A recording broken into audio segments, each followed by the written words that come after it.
It's a cool and overcast February afternoon as I turn my car into the parking lot of Green Oaks Hospital.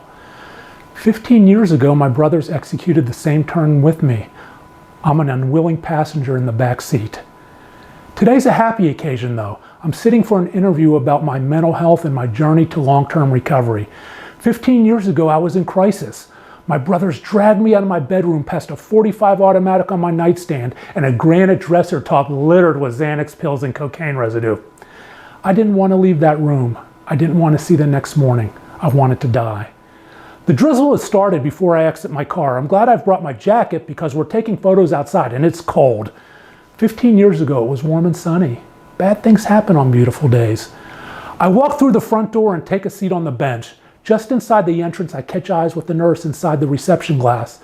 There are several people in the waiting room. I wonder what's going on in their lives. 15 years ago, the nurse behind the glass was my enemy. My brothers were the enemy. I wanted to die. A nice gentleman sitting across from me smiles and says hello. I look at him and smile back. 15 years ago, I don't look up from the floor. I'm ashamed, I'm scared, I want to die. The photographer and interviewer arrive. We walk through a secured area into the heart of the facility. There are many doors to many rooms. I wonder if one of those rooms is where I sat with the psychiatrist, the nurse, and my family. They were all trying to help me.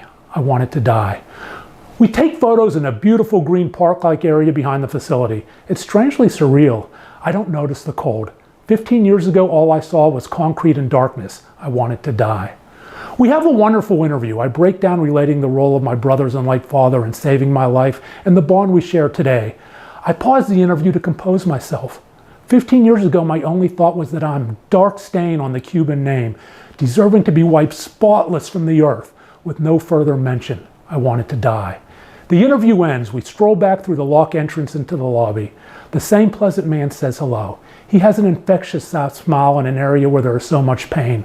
I remind myself to smile more. 15 years ago, I couldn't remember the last time I smiled. I couldn't remember a day I hadn't cried. I wanted to die. The rain's coming down in buckets. I run to my car. I pull out in the street and drive home. I watch the building get smaller in the rearview mirror. It's now a paradox.